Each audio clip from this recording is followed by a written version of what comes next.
مسیح کے خالص اور پیور نام میں آپ تمام کوائٹ ٹائم سننے اور پڑھنے والوں کی خدمت میں سلام عرض کرتی ہوں۔ آج کا جو حوالہ ہے وہ دوسرا تواریخ اس کا 29 باب اور اس کی پہلی 11 آیت۔ یہودا کا بادشاہ حزقیہ 25 برس کا تھا جب وہ سلطنت کرنے لگا، اور اس نے 29 برس یروشلم میں سلطنت کی۔ اس کی ماں کا نام ابیا تھا جو زکریا کی بیٹی تھی۔ اس نے وہی کام جو خداوند کی نظر میں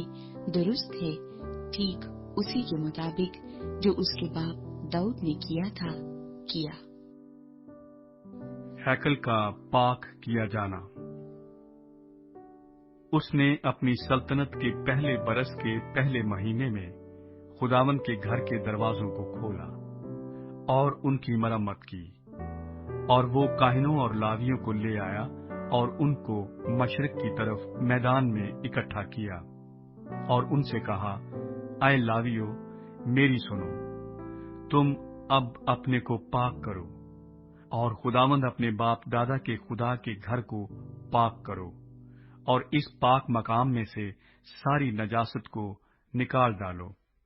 کیونکہ ہمارے باپ دادا نے گناہ کیا، اور جو خداوند ہمارے خدا کی نظر میں برا ہے وہی کیا، اور خدا کو چھوڑ دیا، اور خداوند کے مسکن سے منہ پھیر لیا، اور اپنی پیٹھ اس کی طرف کر دی، اور اسارے کے دروازوں کو بھی بند کر دیا، اور چراغ بجھا دیے، اور اسرائیل کے خدا کے مقدس میں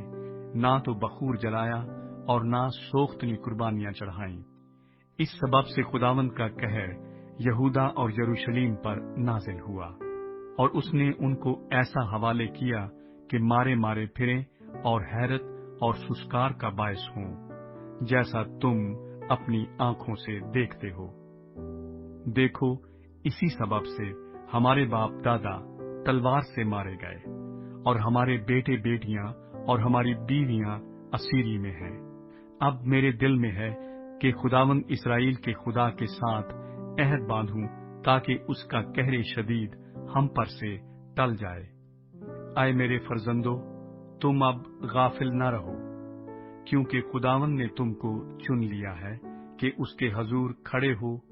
اور اس کی خدمت کرو اور اس کے خادم بنو اور بخور جلاؤ۔ ہم دیکھتے ہیں کہ جب آخذ بادشاہ نے نافرمانی کرتے ہوئے ہیکل کے دروازوں کو بند کیا، عبادت کے شیڈول کو ختم کیا، تو جب اس کی جگہ اس کا بیٹا آخذ بادشاہ بنا، تو اس نے اپنا عہدہ سنبھالتے جو سب سے پہلے کام کیا، اس نے یہ کیا کہ اس نے اپنے باپ کے گناہوں کو دیکھتے ہوئے، جو اس کے باپ سے سرزد ہوئے تھے، اس کا ازالہ کرنے کی کوشش کی، اس نافرمانی کی معافی مانگنے کی خدا سے کوشش کی، اور ہیکل بند کرنے کے نتیجے میں جو گناہ بہتات سے ہونے لگا تھا، خدا سے دور ہو چکے تھے لوگ، اس نے پھر دل اور روح سے چاہا کہ لوگ خدا کی طرف آئیں، ان یسیرتوں کو، ان مذہبوں کو جو بت پرستی کے اڈے تھے، ان کو مسمار کروایا، ان کو ختم کروایا ملک سے، اور ہیکل کے دروازوں کو کھولا، اور لوگوں کو یہ بات یاد کروائی کہ جب تک وہ خدا سے دور رہے ہیں، عبادت کرنے سے دور رہے ہیں، تو سسکار، ملامت اور بدکاری کس طرح ان کی زندگی اور گھرانوں کا حصہ بنی ہوئی تھی، کس طرح وہ لعنت کے ماتحت زندگی بسر کر رہے تھے۔ کاہنوں کو بلایا، لاویوں کو بلایا، انہیں مخصوص کیا، اور انہیں کہا کہ ہیکل کو پاک اور صاف کریں، تاکہ خدا کا جلال پھر سے ہمارے درمیان میں اترا کرے، ہمیں برکت دینے کے لیے، تاکہ ہم جو روحانی طور پر غلام ہو چکے ہیں اپنی بدی کے، لالچ کے، گناہ کے، برائی کے، اس سے آزاد ہو سکیں۔ کیونکہ آخذ بادشاہ جانتا تھا کہ ہماری آزادی کا نام صرف ایک ہی ہے، اور وہ خداوند ہے، اس کے بغیر ہم کچھ نہیں کرنے کے قابل۔ اور اس نے لوگوں کو یہ باور کروایا کہ ہم خدا کے بغیر کسی اور دوسرے معبود کے پیچھے چلتے ہوئے اپنی زندگیوں میں برکت کو، آسانیوں کو، چنگائیوں کو نہیں دیکھ سکتے، یا انہیں انجوائے نہیں کر سکتے، جب تک کہ خدا کا فضل ہم پر نہ آئے۔ اور یہ تبھی آ سکتا ہے جب ہم اپنی روحانی زندگی کو استوار کرتے ہیں، بڑھوتی دیتے ہیں، اس میں بڑھتے ہیں اور اسے اپنی زندگی میں پورا جلال دیتے ہیں، تو پھر اس کا جلال ہمارے خاندانوں میں، گھرانوں میں ظاہر ہوتا ہے، اور پھر ہم اس کی برکتوں کے ماتحت آ جاتے ہیں۔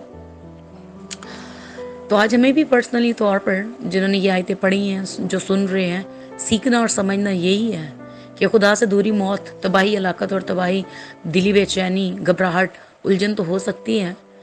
لیکن جب ہم خدا کے ساتھ جڑ جاتے ہیں تو چیلنجز جو بھی ہوں، جیسے بھی ہوں، کتنے بڑے بھی کیوں نہ ہوں، ان کا مقابلہ کرنے کے لیے خدا میں اپنے فضل سے، اپنے رحم سے، اپنے طرز سے بھرتا اور تمام اس طرح کی کمیوں پر ہمیں غلبہ دے کر ہمیں سرفرازی عطا کرتا ہے، ہمیں دلی سکون اور ذہنی نشو و نما سے ہمکنار کرتا ہے، اور ہمیں اپنا جلوہ دکھا کر اپنے ساتھ چلنے کا بھاری فضل اور بوجھ دیتا ہے، اور نہ صرف خود سدھرنے کا بلکہ اوروں کو سدھارنے کی بھی توفیق دیتا ہے۔ اور جیسے آخذ بادشاہ نے اپنے لوگوں کو بدی میں سے نکلنے میں مدد کی، انہیں خدا کے ساتھ جڑنے میں مدد کی، آج ہم پر فرض عائد ہوتا ہے کہ ہم جو سدھر چکے ہیں، جو خدا میں بن چکے ہیں، مضبوط ہو چکے ہیں، ہم بھی اپنے ان تمام بہنوں بھائیوں کو خداوند میں مضبوط کرنے کے لیے اٹھ کھڑے ہوں، اور جس طور سے بھی ان کی مدد کر سکتے ہیں، دعاؤں کے ذریعے، ہیکل میں لا کر، عبادت میں بٹھا کر، تو ان کی ضرور مدد کریں تاکہ زمین پر خدا کا نام جلال پاتا رہے۔ آئیے عزیزوں، ہم اس کلام کے لیے دعا کریں تاکہ یہ کلام کثرت کے ساتھ ہمارے دلوں میں جڑ پکڑے اور سارا جلال یسوع کو ملے۔ خداوند یسوع کے قادر نام سے خداوند ہمیں بھی فضل دیجیے کہ ہم بھی کسی کمزور کی مدد کر سکیں خدا، تیرے ساتھ جڑنے میں اس کے مددگار ہو سکیں خدا، تاکہ تیرا نام اس زمین کے کونے کونے میں جلال پا سکے۔ رحم اور ترس کر یسوع کے نام سے، آمین۔